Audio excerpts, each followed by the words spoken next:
Everyone, आज बात कलाओं की।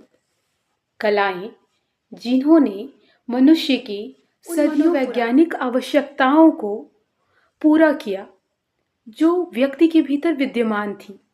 हर मनुष्य संप्रेषित होना चाहता है।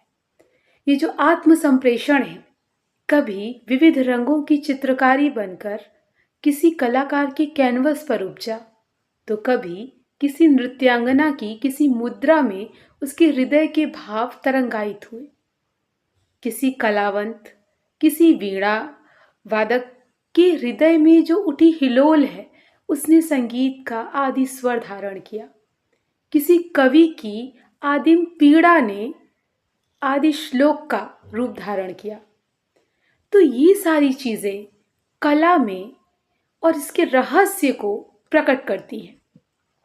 कलाएं भी वही हैं जो विविध तरीके से संप्रेषण की चाह की पूर्ति करती हैं। मनुष्य जब एकदम प्रारंभिक अवस्था में था, उस समय भी उसके हृदय की जो मूलभूत आवश्यकताएं थी, उनकी पूर्ति के उपरांत वो चाहता था कि वो कुछ नया गढ़े, कुछ ऐसा जिस पर उसकी अपनी एक अनूठी छाप हो। इसी छाप के क्रम में अपनी सभ्यता और संस्कृति को दर्शाने वाली विविध रागों, रागिनियों और साथ ही नृत्य शैलियों का जन्म हुआ। कविताएं लिखी गईं और हर कविता अलग अलग शैली में गाई गई। वैदिक छंदों के बरक्स, लौकिक छंद और कालांतर में जो लौकिक छंद हुए, उसमें भी तमाम तरीके के नए नए प्रयोग किए गए।